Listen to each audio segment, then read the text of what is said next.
The 15-Point Plan is part of the Win, Make, Give podcast network.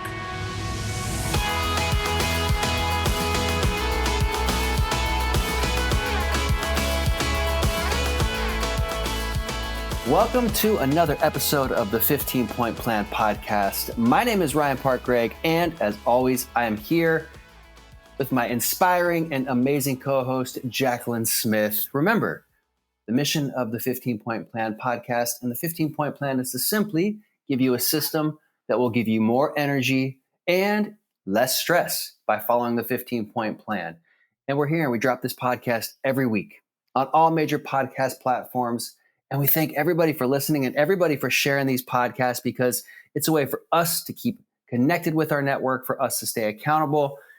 And Jacqueline, it's a way for us to kind of dream a little bit bigger than maybe we could because we got to share some things on here in regards to goals and nutrition and fitness, movement and meditation or mindfulness and hobbies and all these things that really make us better people, right? Absolutely. And Ryan, you sound a little tired today.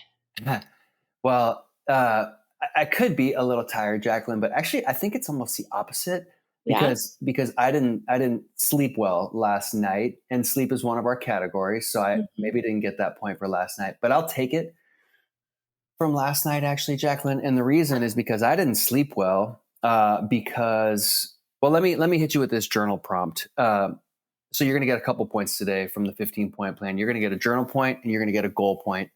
I was at our Metrics Mastermind, which is a quarterly mastermind put on by our good friend, Brian Gubernick. If you haven't heard Brian Gubernick's No Days Off podcast, go to winmakegive.com. Check Brian Gubernick's No Days Off podcast, but he does this really cool mastermind called the Metrics Mastermind. And I got a new journal, believe it or not, another journal. It's called the Metrics Daily Planner. There's a lot of similar things in here, Jacqueline, that I have done before, but one of my favorite things that was new to me was a journal prompt. And the journal prompt says this. It says, answers are a dime a dozen. What's rare in this world is a really great question. What is today's great question? And the question that I came up with this morning, because I didn't sleep well last night in a good way, was when was the last time a goal was so crazy, it kept you up at night? And the reason for that is because I did not sleep well last night because I've signed up for this expedition. And I was tossing and turning last night in my bed about this expedition that I have signed up for that maybe we'll get into in a little bit. And it kept me awake all night in excitement. It kept me awake thinking, this is something I've always wanted to do. How am I going to do this? How am I going to prepare for this? And it made me realize I'm going to have to do so many things in my life I have never done before. If all goes as planned, I'm going to become a different and maybe a little bit even better person throughout this process. But before we get to that, Jacqueline, I'm not the only one that didn't sleep well, and I'm not the only one that had a crazy goal because we just hopped on and you told me, what did you do at 6 a.m. this morning? Ryan, I am doing a track workout series every Friday at 6 a.m. And I am in a group of people who are all like really incredible runners and athletes. And then there's me. So a really incredible runner and athlete. There you go. I was thinking, so we're doing sprints, around this track. Today we were doing 300s and I was like way behind the rest of the group. Like I'm running with like Melinda, I work with her. She runs marathons at like a 7:30 pace. My husband's a really good runner. Gosh. Like everyone in the group is really great. So it's a small group. So I'm like way behind everyone. And I was like, this is so awesome because, at this point in business, in a lot of rooms, like I was in a room yesterday and there's just a lot of times where I am, at least one of the best, and so it's really cool to be choosing to go into these situations, like when I got my pilot's license and now when I am doing this, to not be like I am like the worst one in the room kind of thing. We weren't in a room, but we were on the track. And I was like, this is cool. They say you're the sum of the 5 people you hang out with. Well, there's 5 people there that are all like incredible runners. And Hmm. so I was thinking, wow, if I hang out with these people enough, I might actually become a runner. You never know. The crazier things have happened. Well, you became a pilot.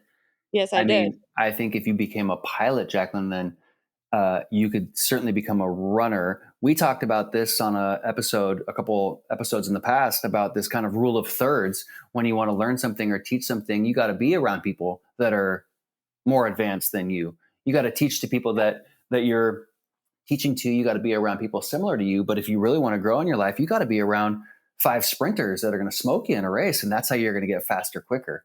There you go. Why are you doing this, Jacqueline? Why are you sprinting at 6 a.m. on a Friday Yeah, I morning? ask myself that too. Ryan.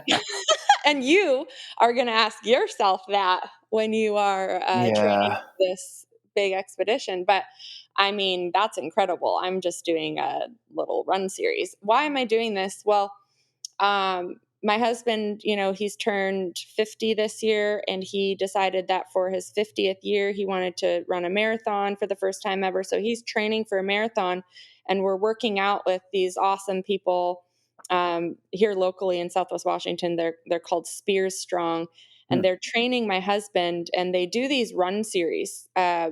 So they do, like, one of them was it's a form running series, and we did that in the woods.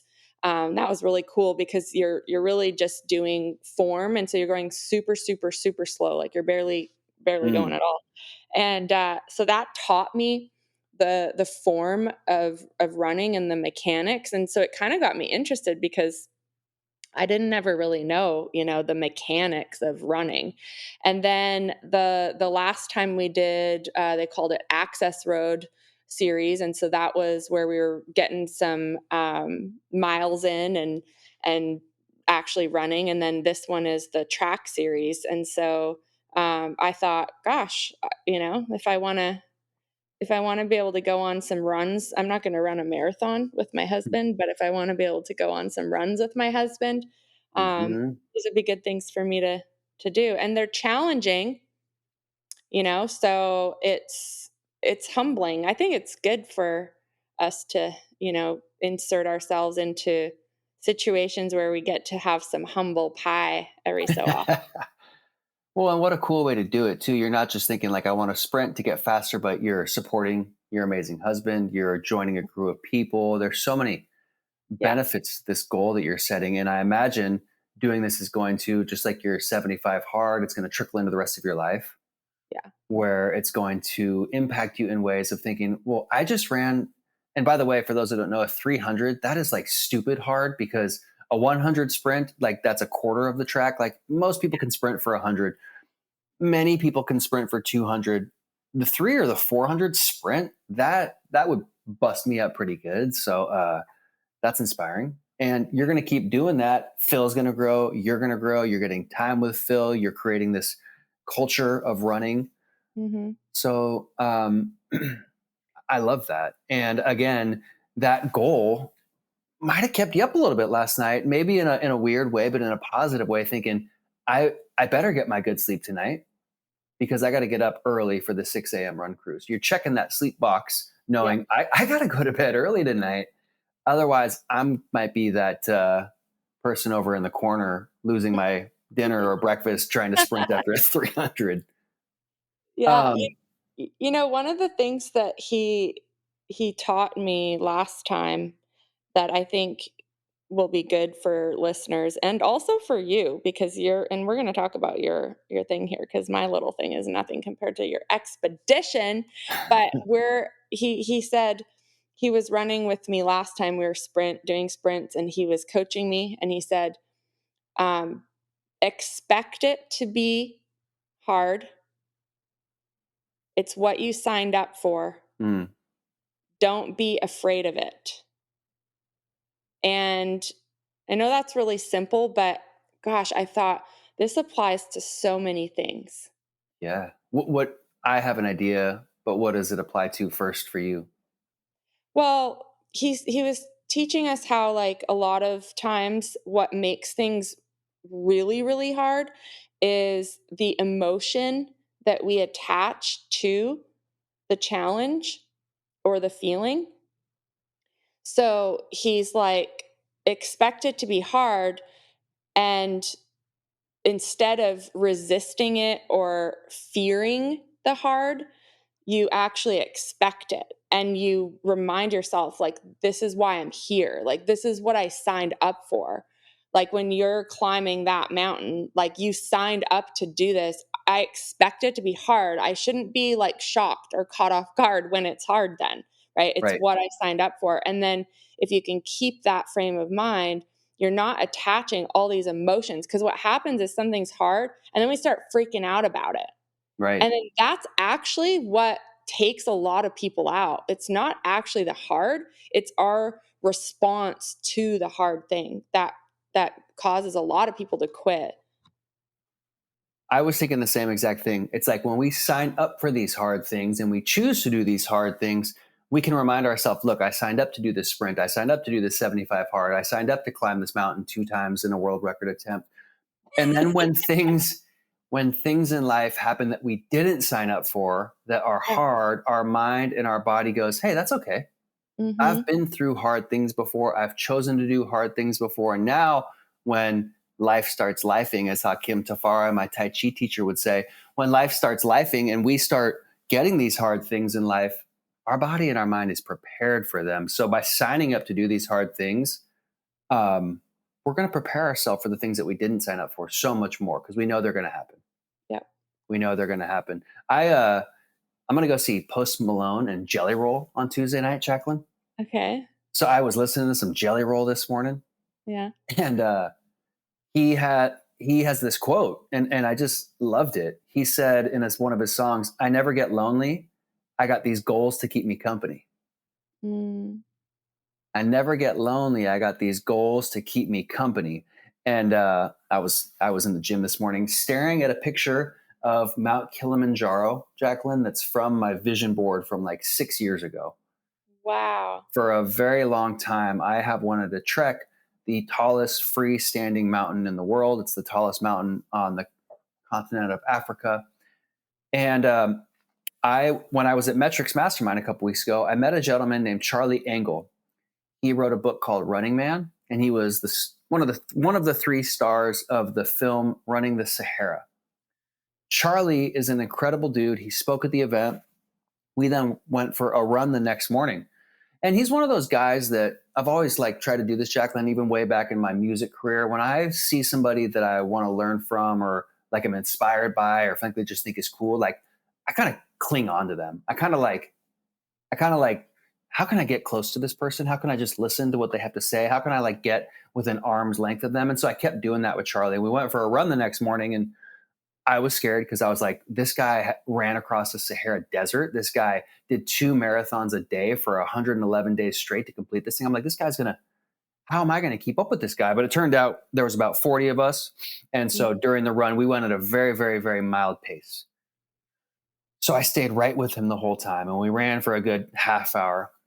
And at the end, he goes, hey, Ryan, you look like the kind of guy, and I guess I took this as a compliment. He said, you look like the kind of guy that might enjoy something like this expedition that we're going on. And I said, well, tell me more, Charlie. And he said, well, we're doing a Guinness Book World Record attempt to climb Mount Kilimanjaro in March of 2026. We're going to trek it in basically normal time, which is over about a week. So Mount Kilimanjaro, for those that don't know, is about 19,000 feet tall. And you can trek it over about a week's time. You'll have guides, of course. Mm-hmm. And a lot of people have done that. But what nobody has ever done, and what this Guinness Book of World Records attempt is going to be, is to do that summit in a week, come back down, rest for 1 day, and then do the summit again and back down in 24 hours. It's going to be a 45-mile trek up about 10,000 feet and come back down in 24 hours. And so I sent this to my Tai Chi teacher saying, Hakim, you got to come on with us, man. Hey, we signed up for this. And his response was, holy shit, mate. I've done some gnarly stuff in my life, but this takes the case. This takes the cake. Wow, this is intense. We definitely got to talk about this. So what if I can get my Tai Chi teacher, who's also an ultra marathon runner, in this network? What if I'm in this ultra marathon, ultra expedition group?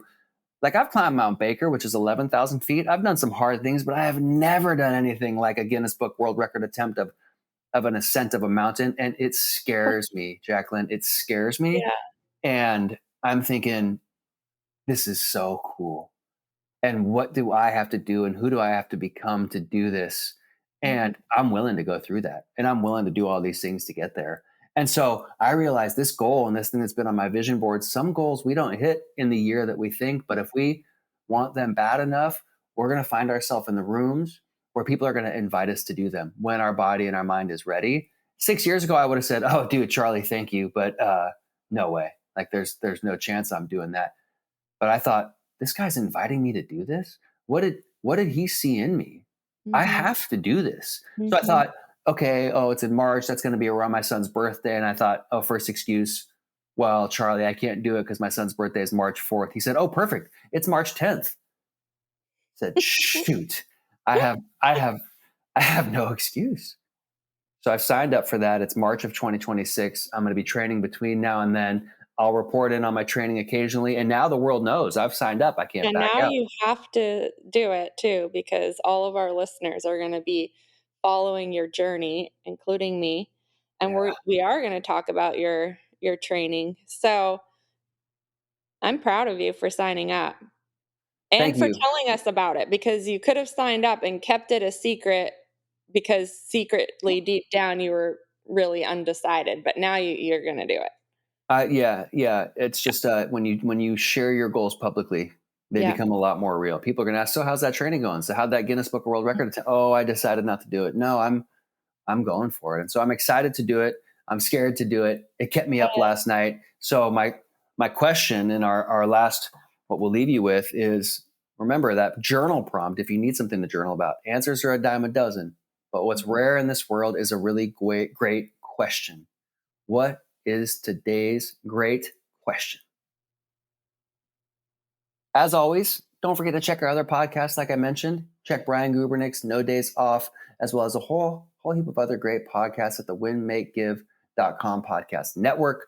Follow us on social media, Jacqueline Ray Smith and Ryan Park Greigg. Jacqueline, take us away.